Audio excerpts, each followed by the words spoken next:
ტელერადიო კომპანია Georgian Times-ი წარმოგიდგენთ. საქართველოს ისტორიის გაკვეთილები.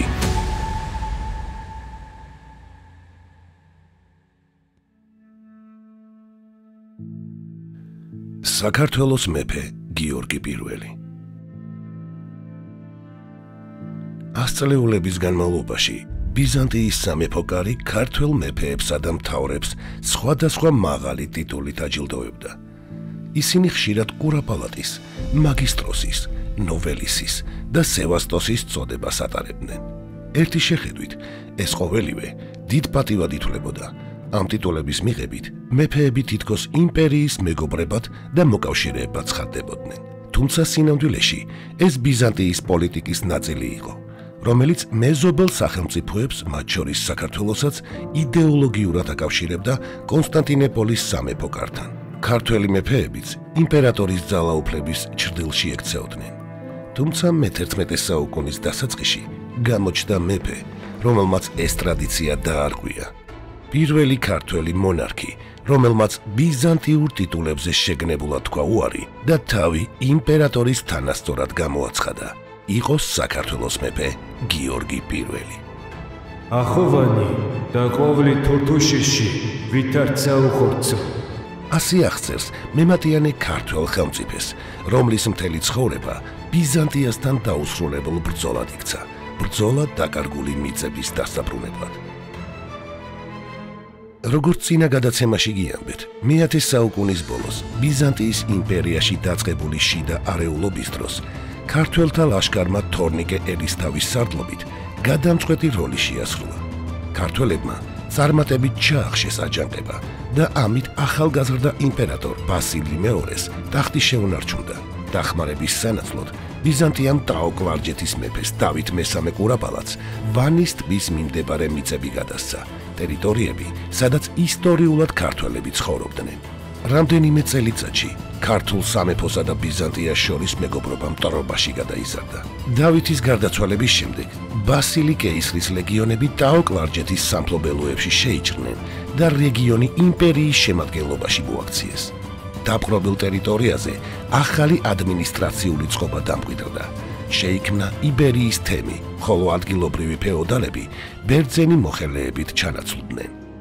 დავით კურაპალატის მემკვიდრე ბაგრატ მესამე იმ პერიოდში საქართველოს გაერთიანების პროცესში იყო ჩართული და ბიზანტიასთან დაპირისპირების რესურსი არ გააჩნდა. ამ ვითარებაში საქართველოს სამხრეთ მიწები დროებით ბიზანტიის ხელში აღმოჩნდა. 1014 წლის მაისში გარდაიცვალა ერთიანი ფეოდალური საქართველოს დამფუძნებელი მეფე ბაგრატ მესამე. რამდენიმე დღეში მისივე აგებულ ბაგრატის ტაძარში ტახტზე ავიდა მისი ძე უფლისწული გიორგი. ახალი მეფის კორონაციისთანავე ცენტრალიზაციის მოწინააღმდეგე დიდაზნაურებმა ერთიან საქართველოს კახეთ-ჰერეთი ჩამოაცილეს და იქ ადგილობრივი მმართველობა აღადგინეს. სამეფო კარმა, როგორც ჩანს, აღარ დაამძიმა შინა პოლიტიკური ვითარება, ძმათამკვლელი ომი თავიდან აირიდა და მოლაპარაკებების გამართვა დაიწყო. მეფეს თავისი სამხედრო რესურსი სხვა, უფრო დიდი მიზნისთვის ესაჭიროებოდა. მთავარი ამოცანა იმ ტერიტორიის დაბრუნება იყო, რომელიც ბიზანტიის იმპერიამ დავით კურაპალატის გარდაცვალების შემდეგ მიითვისა. გიორგიმ მთელი საქართველოს ძალების შეკრიბა და ბიზანტიის იმპერიის წინააღმდეგ მიმართა. ქართული მხედრობა ყოფილი ტაო-კლარჯეთის ტერიტორიებზე შეიჭრა. მოკლე დროში დაიკავა ყველა სტრატეგიული ქალაქი და ციხე-სიმაგრე. ქართველებმა სასტიკად დაამარცხეს იქ მდგარი ბიზანტიური არმია და გარნიზონები. ტაო-კლარჯეთი კვლავ საქართველოს სახელმწიფოს საზღვრებში მოექცა. ეს იყო პირველი სერიოზული მცდელობა მე-11 საუკუნის დასაწყისში დაკარგული ტერიტორიების დაბრუნებისა და ქვეყნის ისტორიული მთლიანობის აღსადგენად. იმ დროს, როცა ქართველები ტაო-კლარჯეთის ტერიტორიებს ათავისუფლებდნენ, დასავლეთით ბასილი მეორე ბულგარეთის წინააღმდეგ გააფთრებულ ომში იყო ჩაბმული. იმპერატორს უკვე მრავალწლიანი პოლიტიკური და სამხედრო გამოცდილება ჰქონდა მოხვეჭილი. მისი მმართველობის 4 წლეულის განმავლობაში ბიზანტიამ მრავალი ომი გადაიტანა. იმპერატორიც განსაკუთრებული სიმკაცრითა და დაუნდობლობით გამოირჩეოდა. 1014 წლის ზაფხულში ბიზანტიურმა არმიამ ბულგარეთის წინააღმდეგ ორი მნიშვნელოვანი გამარჯვება მოიპოვა. ამ წარმატებამ ფაქტობრივად გადაწყვიტა ბალკანეთის სახელმწიფოების ბედი და ბასილი კეისარი კიდევ ერთხელ წარმოაჩინა როგორც ერთ-ერთი ყველაზე ძლიერი სტრატეგი იმ ეპოქაში. ბიზანტიურმა წყაროებმა შემოგვინახეს ცნობები იმ საშინელ სასჯელზე, რომელიც იმპერატორმა ტყვედ-აყვანილ მტერს მიუსაჯა.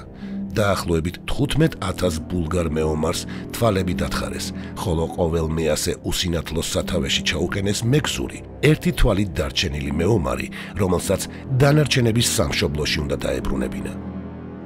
დაბრმავებული ჯარის დანახვამ ბულგარეთის მეფე სამუელი იმდენად შეძრა, რომ მალევე გარდაიცვალა.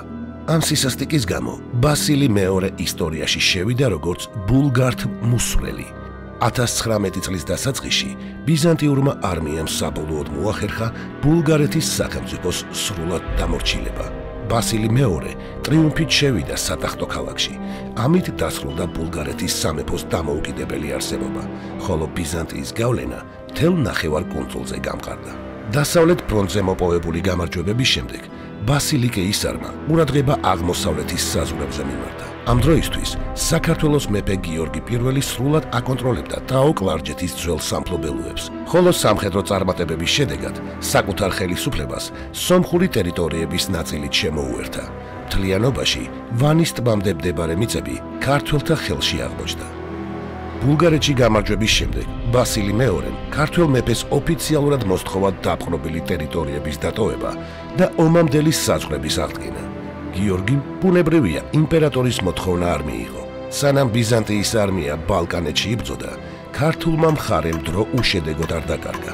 ქვეყანა საომრად მოემზადა, სამხრეთის ციხესიმაგრეები საალყოდ გამაგრდა, კახეთ-ჰერეთთან ურთიერთობა დალაგდა და მათი სამხედრო ძალა სამეფო კარს დაექვემდებარა.